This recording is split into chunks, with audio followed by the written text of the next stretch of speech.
हाय बच्चों, कैसे हैं। चलिए, आज मैं इस वीडियो में आपको हेरिडिटी एंड इवोल्यूशन लेके आया हूं।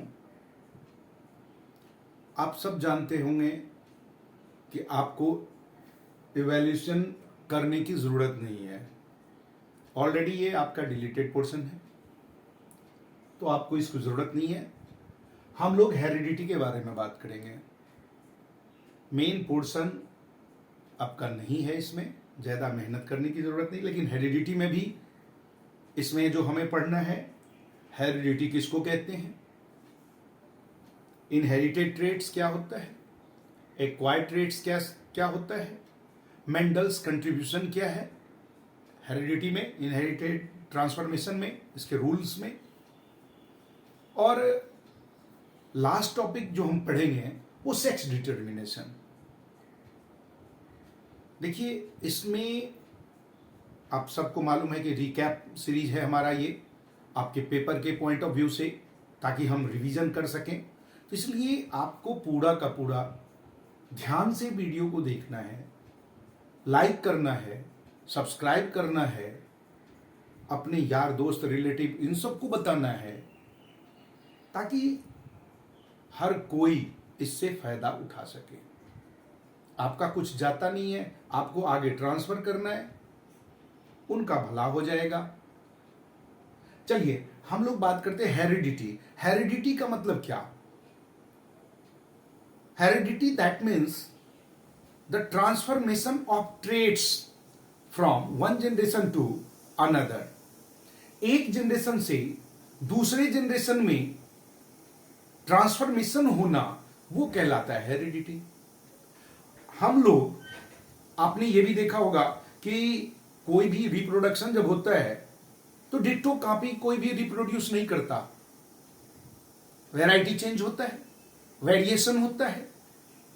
जितना वेरिएशन बढ़ता चला जाएगा, वेरिएशन जब 75% से अलग हो जाए तो वो कहलाता है न्यू स्पीसीज का फॉर्म होना। और वो स्पेसिएशन जो होगा वो कब होगा? जब वैरायटी में चेंज होगा। वैरायटी में चेंज होगा यानी कि इवोल्यूशन होगा, इवोल होगा।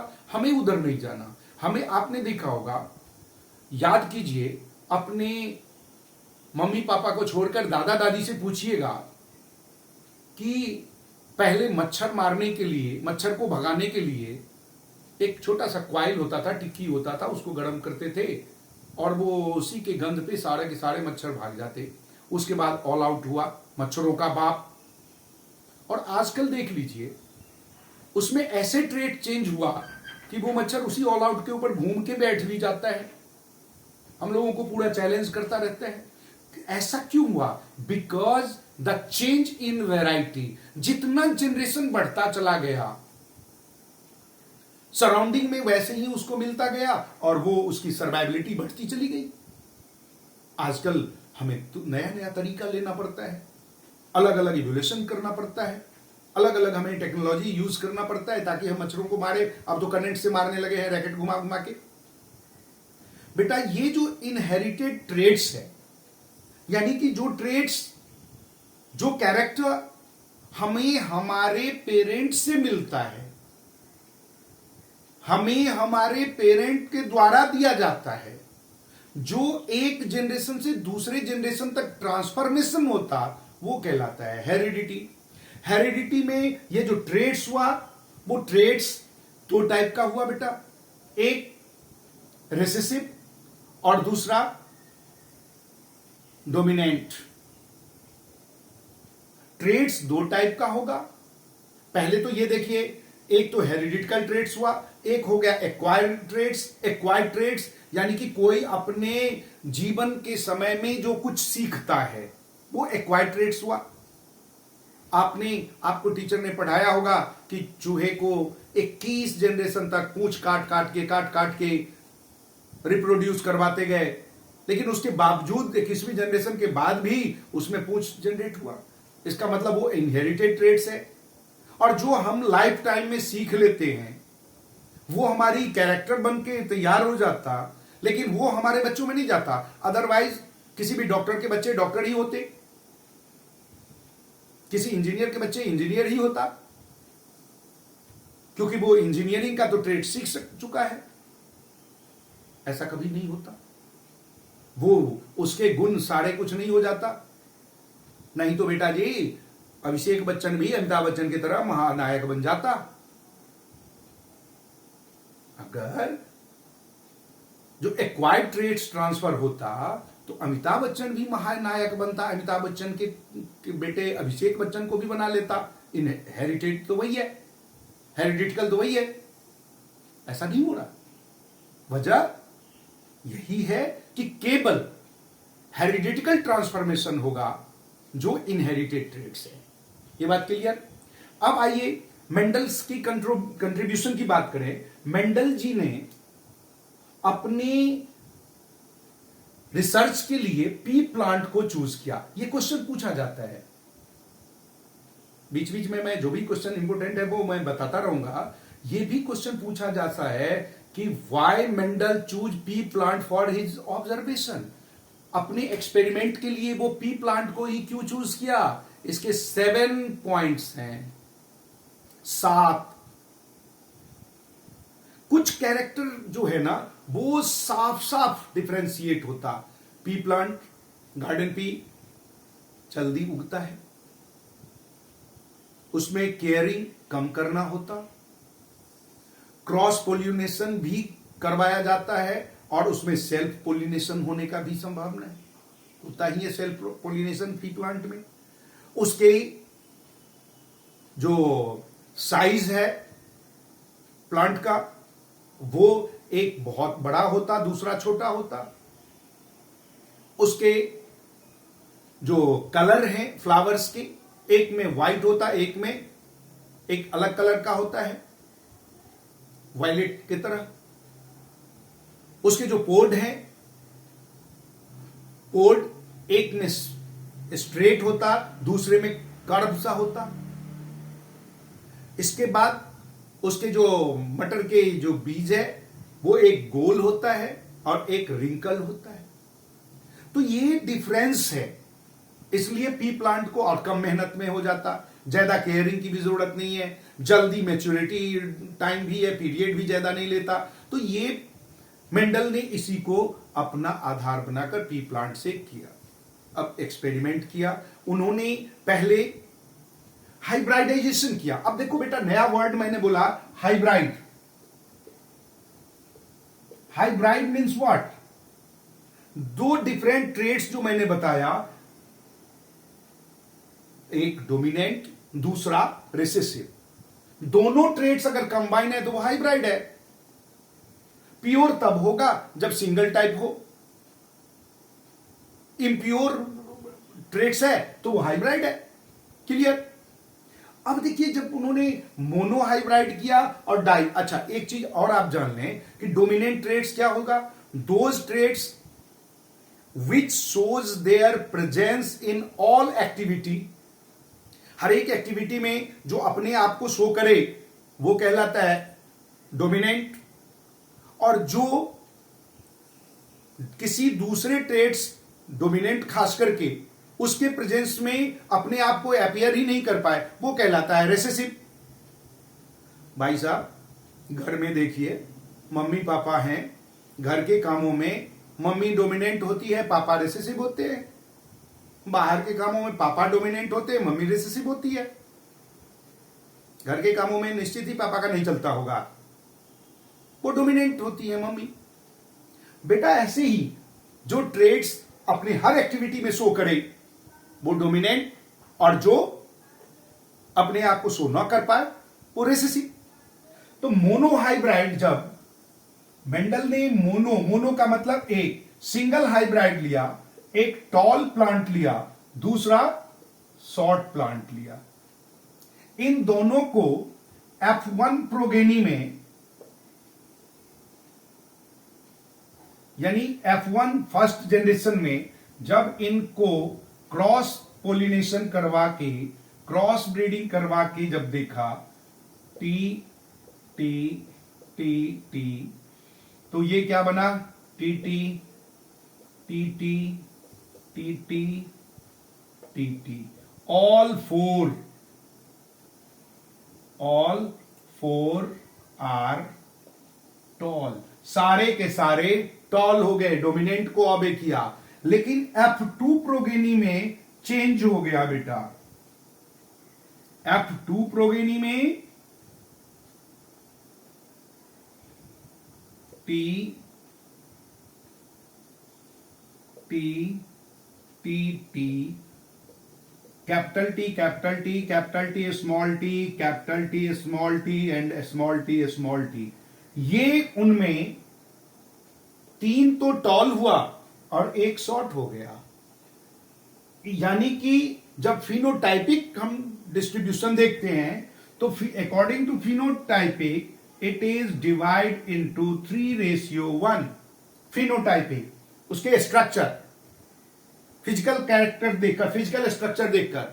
अगर इसके जेनेटिक में जाए, जीनोटाइप में देखें तो it is 1:2:1। 1 is pure tall, 1 is pure small and 2 is hybrid tall। आपको ये ध्यान रखना, केवल मोनोहाइब्राइड में जीनोटाइपिक आपको याद रखना, डाई में नहीं। ट्राई तो हम पढ़ेंगे ही नहीं। ये मोनोहाइब्राइड हुआ। मोनोहाइब्राइड में आपको फर्स्ट प्रोगेनी में सारे के सारे टॉल, सेकेंड प्रोगेनी में 3:1। फिनोटाइपिक,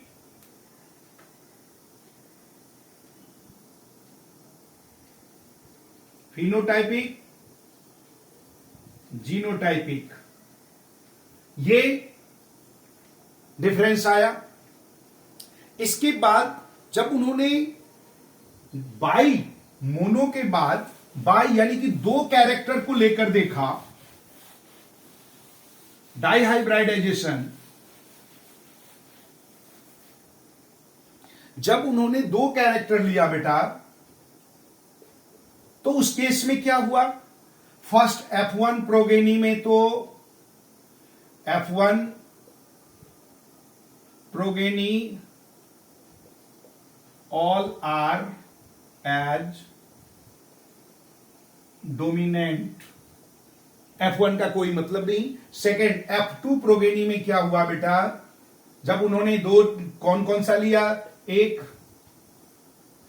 टी टॉल और राउंड, इन दोनों पे ध्यान दिया।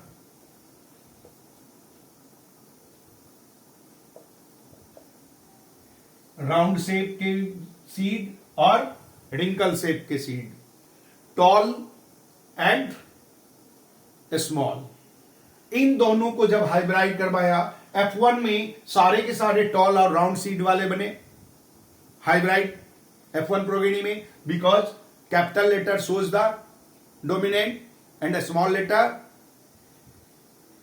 रिसेसिव। सेकेंड F2 प्रोगेनी में बेटा जब हाइब्रिडाइजेशन हुआ, फिर कैसा बना वो आप देखिए।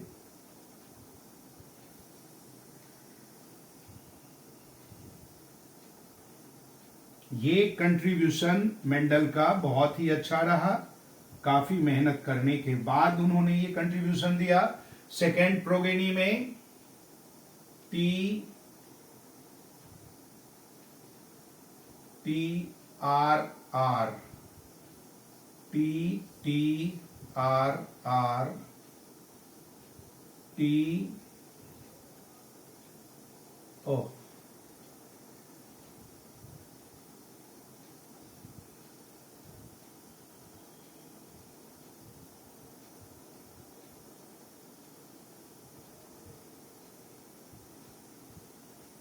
टी आर टी आर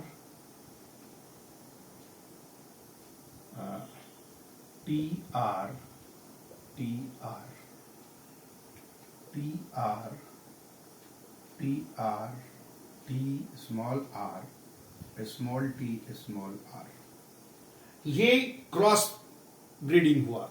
ये क्रॉस ब्रीडिंग में बेटा जब ये क्या बना, T T R R, T T R R, T T R small R, T T capital R small R, इसमें T small T capital R small T capital R capital T small R small T capital R small R, capital T capital R small R, capital T capital R small R, capital T small R, capital T small R, capital T small T capital R small R, small T capital R small R, capital T small R small R, small T small R small R. बेटा ये die hybridisation में मिला। इसका phenotypic ratio 3:9 ratio 3:1 है। क्या है? 3:9 ratio 3:1 phenotypic, 3:9 ratio 3:1। ये 3 क्या है बेटा? कैपिटल टी यानी कि टॉल और प्योर में आएगा टॉल और राउंड शेप। टॉल और राउंड तो 9 आ गया, 9 हमारा होगा टॉल एंड राउंड। ये होगा बेटा टॉल एंड रिंकल, ये होगा स्मॉल एंड राउंड, और ये होगा small and wrinkle. That means tall and round,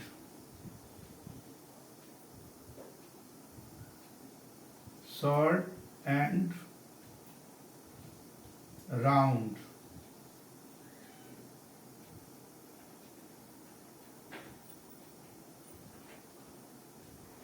tall and wrinkle, and a small and wrinkle।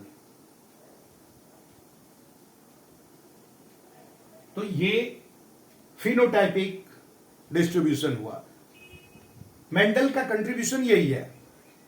उन्होंने डाई हाइब्राइड करके देखा और फिर फाइंड आउट करके देखा। ये मेंडल का कंट्रीब्यूशन हो गया। इसके बाद आपको जो पढ़ना है वो है sex determination. Sex determination of unborn baby.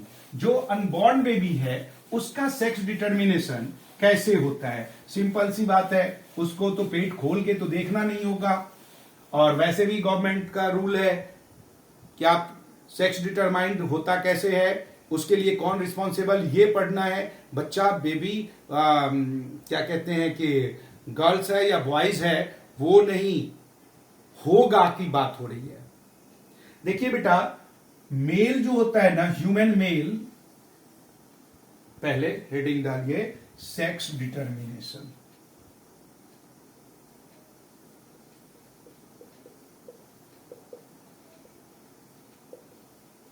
Sex determination, human male और फीमेल। मेल बेटा हेट्रोगेमेटिक होता है, हेट्रोगेमेटिक, और female homogametic. Homogametic that means they contain XX chromosomes, मतलब like chromosomes, and hetero that means they contain XY chromosomes. In fact beta, as you know that human being contain 23 pair of chromosomes, in which 22 pair is known as autosomes and 1 pair is called sex chromosomes. Male heterogametic होता because they have different sex chromosomes, but female homogametic होता because they have same sex chromosomes. When X fertilize with X, or this X is fertilized with this X, then the baby is girl. Okay, but when Y fertilized by another, this Y again fertilized by this X, then baby is boy. Is it clear? For this way we can determine either baby is boys or girls. That means there are no role of female in sex determination of a unborn baby. Only father is responsible. Either baby will be boy or girl. Is it clear? Sex determination में बेटा कौन responsible है? केवल बाप. मां तो दोनों को एक समान प्रोवाइड कर रही है, बाप में ही अलग है. ऐसे ही आपको ब्लड में भी है बेटा. ब्लड जो है हमारा वो डोमिनेंट होता है ए और बी. ये दोनों ब्लड ग्रुप डोमिनेंट होता ए बी. अब इन दोनों को मिलने से ए बी बना, तो ये भी डोमिनेंट होगा. लेकिन ओ ये हमारा रिसेसिव होता है. अगर मदर फादर में किसी एक का डोमिनेंट है और दूसरे का रिसेसिव है, तो वो डोमिनेंट वाला ही उस बेबी का ब्लड ग्रुप होगा. जो डोमिनेंट ट्रेट्स है वही एक्चुअल में दिखाई देगा, वही एक्चुअल में उसमें कंटेन करेगा. ठीक, इस चैप्टर में मेन यही पॉइंट्स हैं. आप इसको ध्यान से देखिए. कोई दिक्कत कमेंट बॉक्स में लिखिए. लाइक कीजिए, सब्सक्राइब कीजिए और शेयर भी कीजिए. ओके.